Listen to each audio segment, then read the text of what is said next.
Welcome, Pathfinders, to the Find the Path character introduction for our Tales from Darkmoon Vale series. My name is Ross Scoggin, and I'm going to be your host today. And today I am joined by Heather Allen, a longtime player of several Find the Path games. Heather, welcome. Hello. Hello, Pathfolk. So, Heather, today we're here to discuss your character in our series. Yes. And I think we're going to start with our ABCs of character construction as listed out in the Pathfinder 2nd Edition rules. So my first question for you is, what is the name of your character and what is their ancestry? My character's name is Celestine Rainhurst, and her ancestry is human. Her heritage is half-elf, so she's kind of a human, but she's also kind of an elf. I see. Best of both worlds. Absolutely. Why not? But the half-elf heritage, how does that work with the human ancestry? Like, what does that do for you?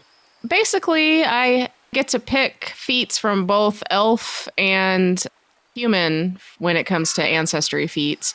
And she does get low light vision, and I also count as an elf for anything that might affect elves. Ah, okay. That sounds like a lot of fun. So it's like you get to be an elf and a human, and like you said, best of both worlds. I'm looking forward to it. Seeing how this works in 2nd edition versus, half-elves being their own race back in 1st edition.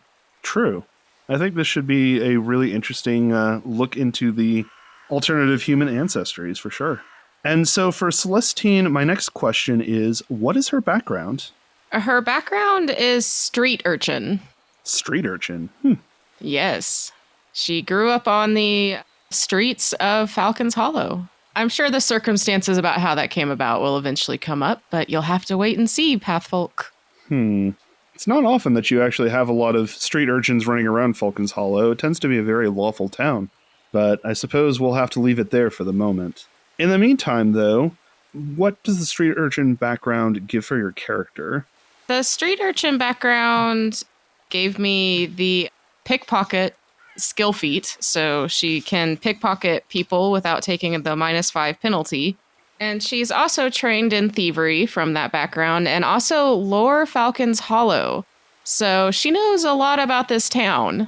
So it's really more of an Oliver Twist vibe than maybe somebody who's begging on the streets or something. Yeah. Interesting. From there, I suppose we will go to Celestine's class. What are you playing for that? She is a rogue, and for her racket, I chose Thief.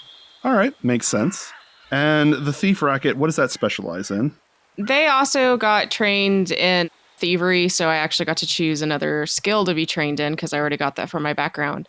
The really cool thing about it, though, is as long as she's using a finesse weapon, she can use her dexterity modifier instead of her strength modifier for damage. Handy. That is pretty sweet.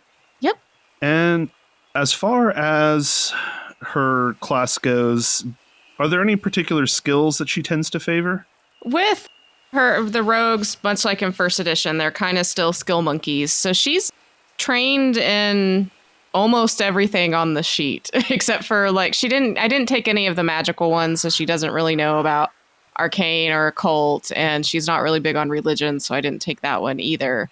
Fair enough. But I imagine she relies a lot on her thievery and her survival and her nature. Interesting. And so from there, let's take a moment to discuss what Celestine does in Darkmoon Vale. Sort of moving on to the next letter, D in this case, for Darkmoon. What does Celestine do?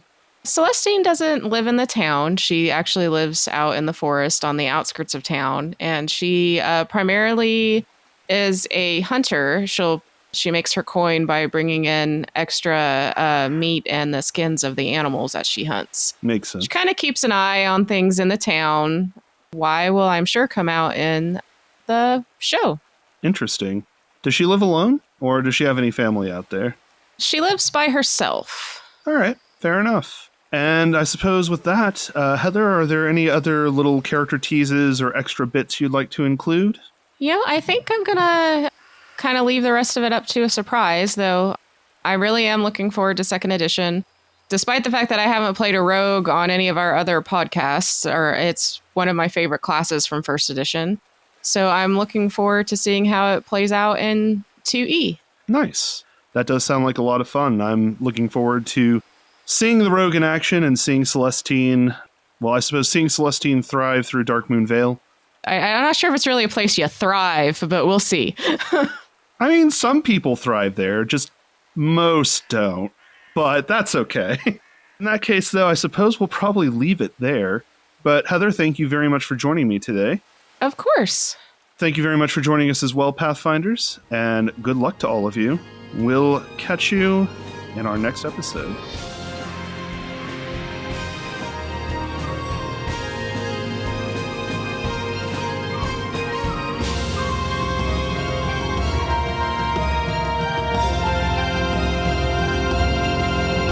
Find the Path Ventures is an officially licensed partner of Paizo Incorporated. Hollow's Last Hope is copyright 2007. Hollow's Last Hope and the Game Mastery module line are trademarks of Paizo.